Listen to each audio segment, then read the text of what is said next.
Welcome to Caleb's Basketball Pod. For this episode, much as I mentioned on the last episode, we're going to talk about a lot of the games going on, a lot of the stories we're hearing around the league. First, we're going to start off with that, as I talked about in the last episode, that Oklahoma-Cleveland game. So we had the rematch. First game on ESPN, not this past Wednesday, but Wednesday before was close. 30 lead changes, 9 ties, all of this. Very interesting, very good game in Cleveland. Oklahoma blocked it. Cleveland walked out for victory. Well, this game last night was not good, was not close.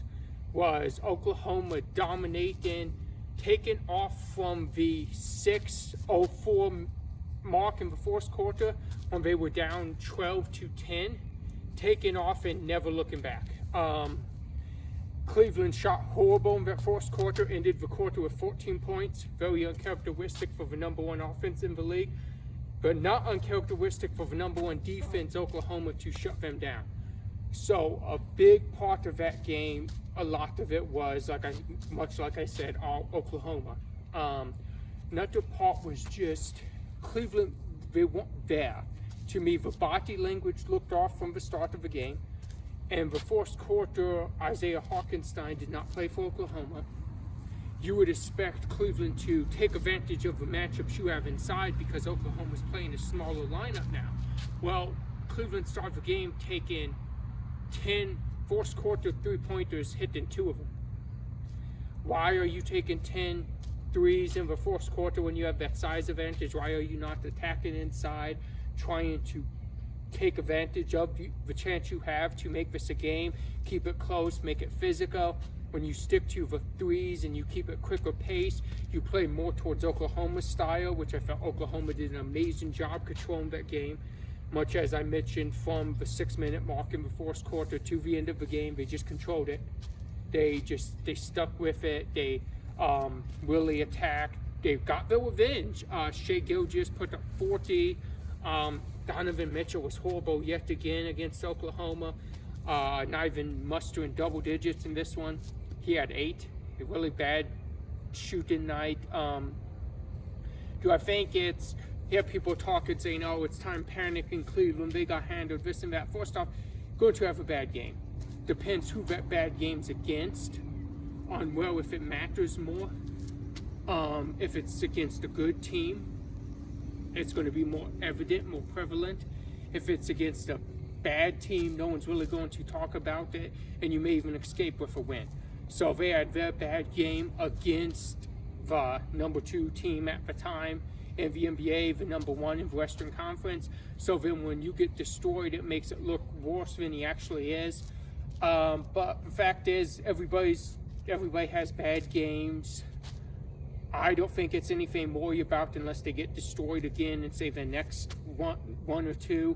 Then maybe it's something you start talking about. But it goes back to something I've mentioned before, and I try not going to have gone into a deep dive on this, but I still think Cleveland needs a more consistent scoring, playmaking, at least 3-and-D ability, consistent small forward. Because to me, when I look at their lineup, that's what they're lacking, because they have to go small with Mitchell and Garland. So now you need that more of a small forward that can guard maybe at least 1 through 4, hit 3-pointers, play off the ball if need to, can create his own shot. Need someone like that. Not as much on creating his own shot, but I thought maybe Dory Finney-Smith, before he got traded to the Lakers, would have been good for that well. But news came out that Cleveland is looking at Cam Johnson.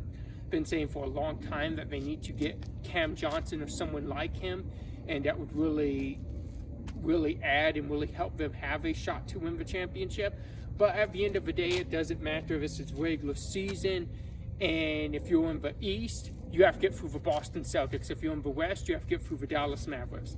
That's just how he is, because those were our 2 final teams last season, and when healthy, neither team looks like they're slowing down. So if you're Oklahoma, you still have to beat Dallas. If you're Cleveland, you still have to beat Boston. And until you do, none of this regular season stuff besides record means as much. You have to show you can compete in the playoffs, and I feel for both Cleveland and Oklahoma that has not been there yet. Not saying it can't be there. I'm saying, in my opinion, neither team's really shown they can compete in the playoffs and have a long playoff run.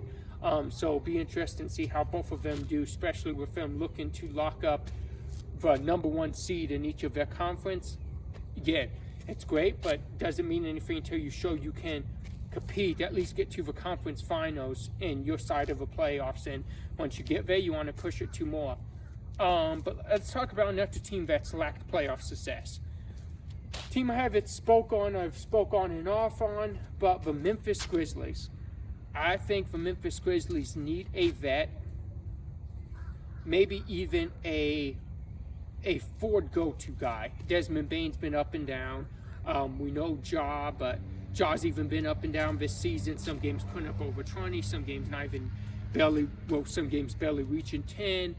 Jalen Jackson, he can only do so much. He's not really a shooter. He can't spread the floor much. Hit a couple threes here and there. But I do think they need that veteran defense guy or possible playmaker star guy. Maybe some names that could possibly be on the trade list. Maybe a Brandon Ingram, maybe a Jimmy Butler, maybe a Cam Johnson. But I do think Memphis needs that Ford player, and I also think Memphis is another team that they've done really good at points. Not last season, but at points they've done really good. Get higher seeds in Western Conference playoffs, but they have yet to show me something in the playoffs. So they're a team I'm looking out for. I'm on the watch for.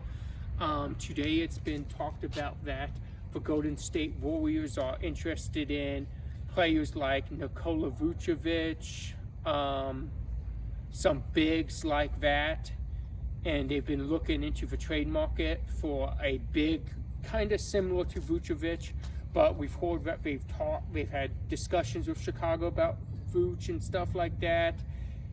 Do I think they get any of them? I'm not sure, but I'm not sure that adding one big, depending on what you have to give up, takes care of the situation, the problem we're seeing in Golden State.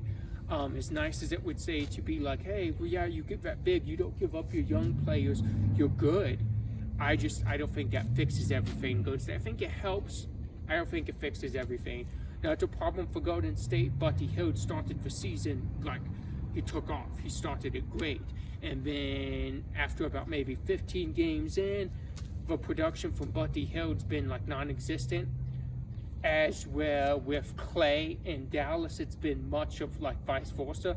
Clay started off up and down, a little shaky. But as of late, Clay's been really finding it. He's been getting going.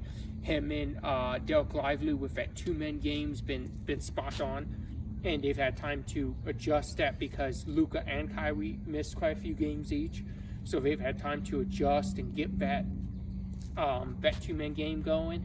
But to me, Golden State, they need more than that. They, again, like I mentioned on the last episode, I don't think Jimmy Butler fixes that.